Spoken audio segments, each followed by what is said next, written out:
Hi there, welcome to another week of Counter-Strike game and skin market update. This is Skinomics2, and this video covers the 17th to 23rd of March 2025. A quick word from our sponsor CS Money before we dive in.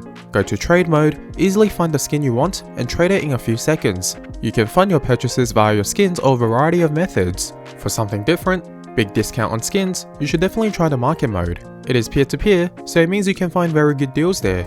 You can sell your skins instantly as well to cash out. Follow the link in the description and start trading skins the best way.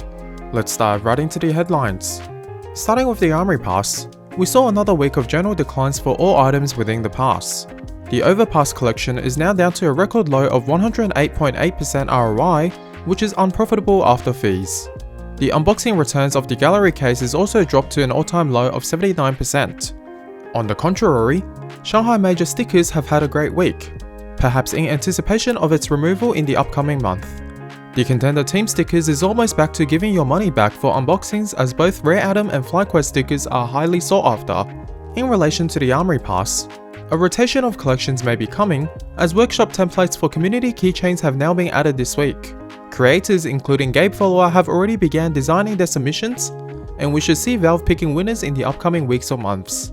Now let's move on to a quick update about many marketplace platforms being unable to obtain float values. This has been fixed as I anticipated, although I am personally unsure of how they resolved it. What I can confirm is that a significant number of current player base is still made of inspection bots. Moving forward, I will touch on this more in depth in the skin section. However, as we can see from the CS2 All Skins market cap, there has been a slight dip from the all-time high. The market cap is down to 4.41 billion from a high of 4.49 billion. These numbers have still meant significant outperformance against the S&P and crypto this calendar year. Remember last week I touched on a mod called Classic Offensive? Well, this week, there has been a trailer released for a similar product called CS Legacy. It builds on the same principles as Classic Offensive, whereby it tries to combine the best parts of CS 1.6, CS Source, and CSGO. However, unlike Classic Offensive, which is a mod, CS Legacy is built ground up from a public version of the Source engine in 2013, which means the game will unlikely face issues of copyright that Classic Offensive currently faces. The results last Sunday from the Season 21 of ESL Pro League has meant ZywOo has overtaken Simple to become the professional player with the most Tier 1 event MVPs. ZywOo has 22, while Simple is at 21. Now, there were some controversies surrounding PGL Astana and IEM Dallas this year as the events collide in terms of timeline. The last match for PGL Astana will finish on the 18th of May, whilst the first match for IEM Dallas will begin on the 19th of May. ESL has made compromises by allowing teams to participate, albeit they will be fined $4,000 for missing the media day, which is held a day before the games. Lastly, Leadify published some interesting numbers surrounding which sites are played more often on which maps. There are only two maps whereby different ranks mean the other site is played more. They are Nuke, whereby B site is played more in the lowest ranks, and Train, whereby B site is played more in the pro scene. There is an argument to be made here to swap the names of A and B for Anubis and Ancient, as players expect A site to be the one that is played more. Finally, let's move on to our weekly craft idea. This one was sent in by a viewer, and it requires some practice to get right. I suggest using PNG files to simulate the placements before applying in-game. It is a black shark that can be placed on any skins. The craft requires 3 Darkwater Surf Avas as a base, with chompers placed over the top. The placement for the Ava stickers are shown on the screen.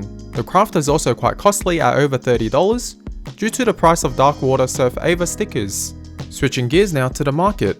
The Skinomics 2 index, which contains a list of items I used to represent the market, declined by 3.08% this week.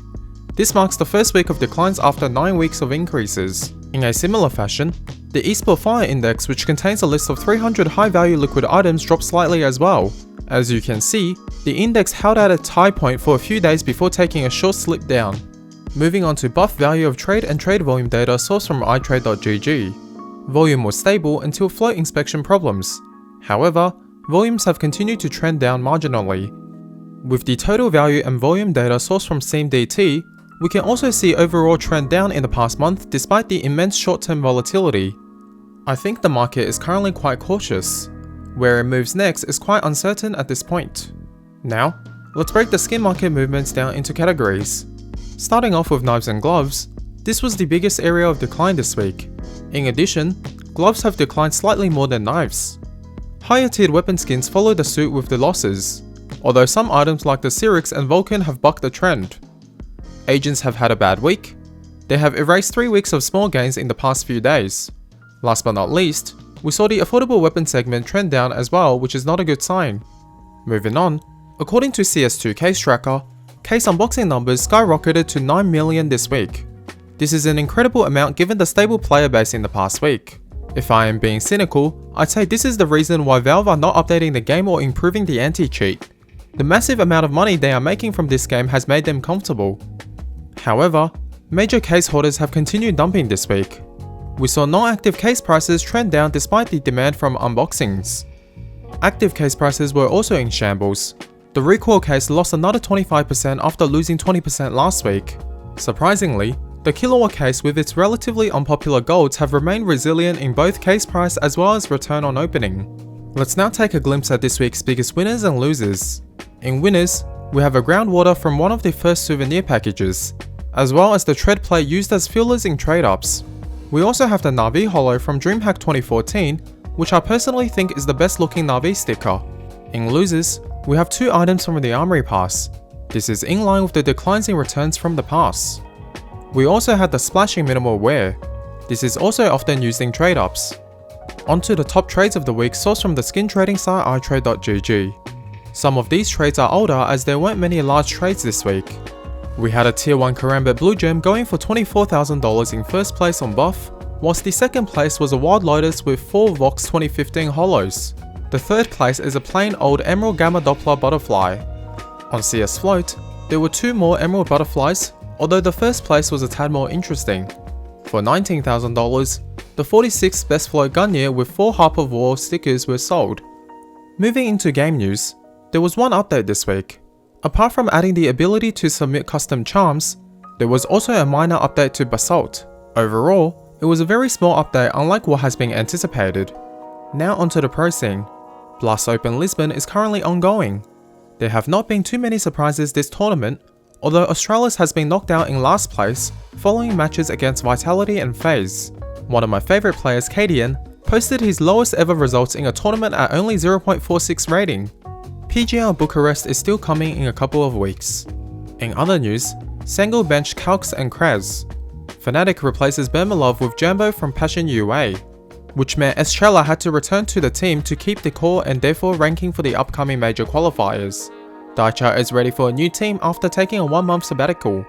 I am still open to skin donations, and a reminder to join my Discord. Please like, share and subscribe. On that bombshell, that was all for this video. Thank you very much for watching, and see you in the next one. Bye!